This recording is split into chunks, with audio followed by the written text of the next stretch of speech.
All right, and I'm just gonna be jumping right into it. I have a very limited amount of time for me to do this video. If I don't make this video now, then it won't get done. So let's just um dedicate a little bit of time and get it out the way.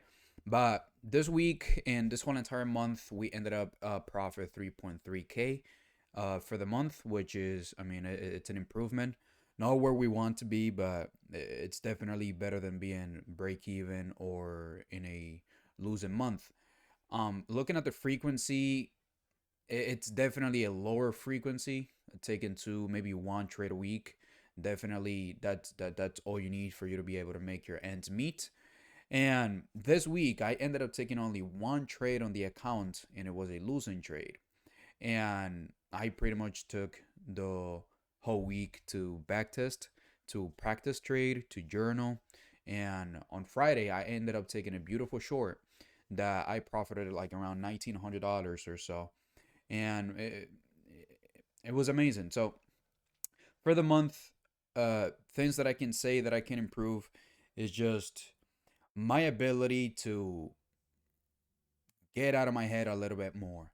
It's like when I'm on a winning streak, I get to the point where I want to outsmart the algorithm and I want to be better and pretty much force my ideas into the trading game. It's like, oh, I've been winning every single time that I get into a trade. I'm winning the trade, so let's just be impatient, get into an early entry and all of this stuff. And it's something that I have to keep in check the majority of the time, like 24/7.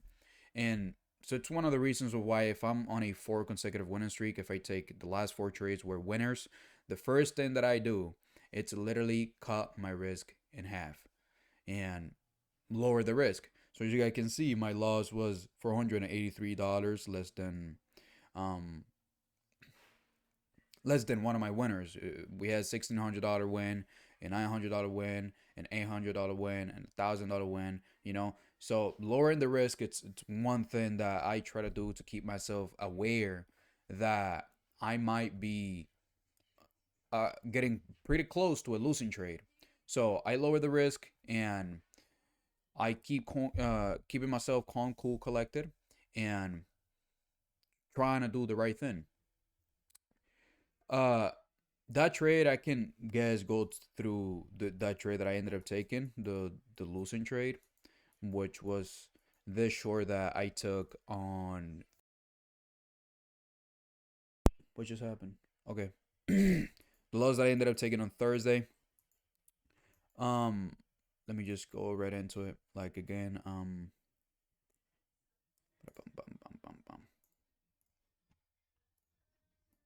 again, we were pretty much at all time highs inside. We were inside of this buy side imbalance, sell side inefficiency, and this busy from this highest high to the lowest low. We were inside of this busy. Then we were going 24 hour. We did have SMT at the lows right over here. So we did have SMT. We are on a daily busy. When we go into the hourly, the only reason of why I ended up taking a short, it's because we were inside of this SIBI, sell side imbalance, buy side inefficiency. We ended up taking buy side liquidity above this high.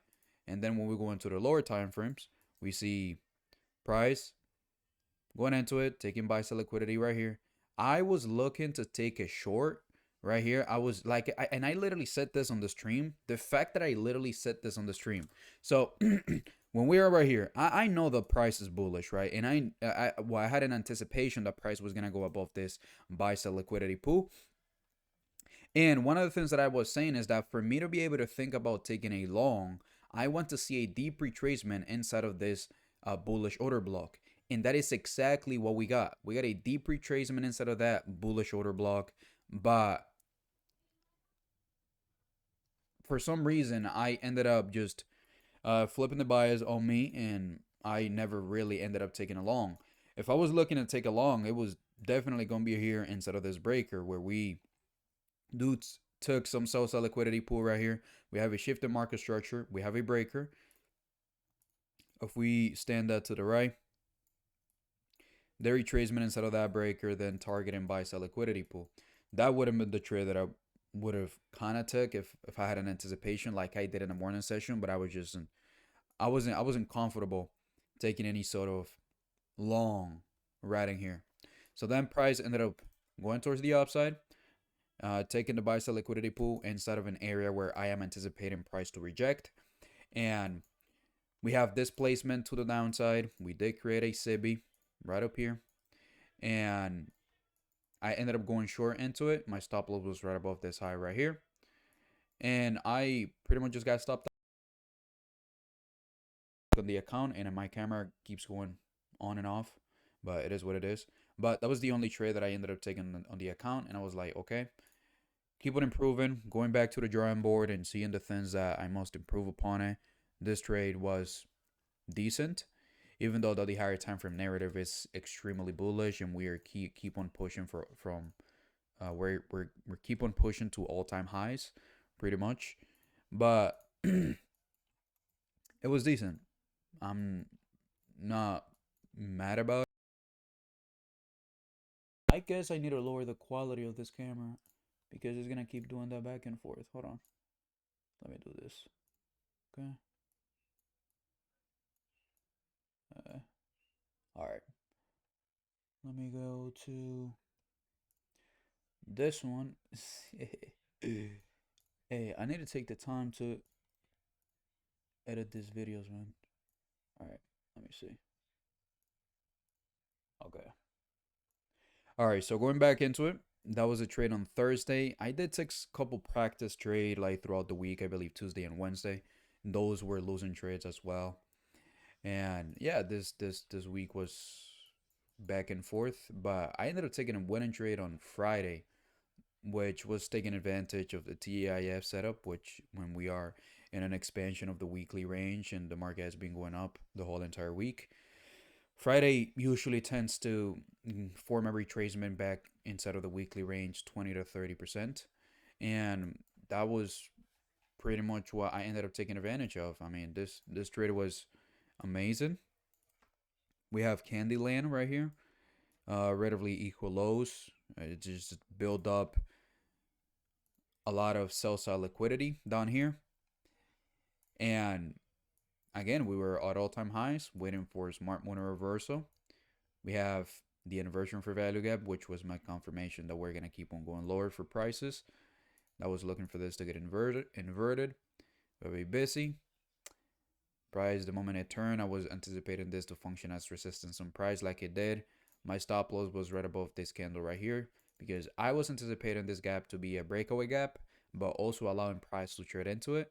Then we see price trading into it, and then just, I mean, it's pretty much all on the stream. Took some partials right below here, if I'm not mistaken here, and then best case scenario was right here, and the market turned on a dime, so I ended up selling all of it on this candle right here, and then the market just kept going higher. Again, this trade recap, it's weekly recap or monthly recap is gonna be pretty trash.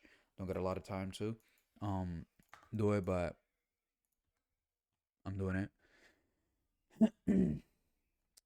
So the month again, 3.3K profitable, great, excited, and still learning and still improving as a trader, doing better every day, and just keep on improving and trying better. I know you saw that switch right there. I just paused OBS and moved it, But yeah, we need to start making these videos a lot more professional, man. Like I'm going all back and forth. Not even planning anything, but yeah, that's pretty much what I got.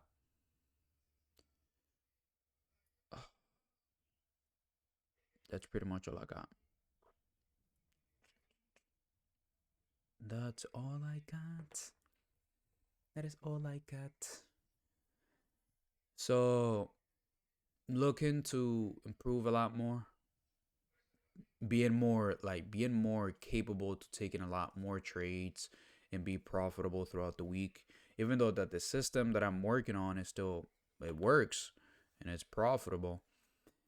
Not stagnating to the idea of this is enough. Just keep on learning, keep having your head down and improving as a trader every single day. And that's what I'm gonna keep on doing. journaling a lot, you know, and yeah.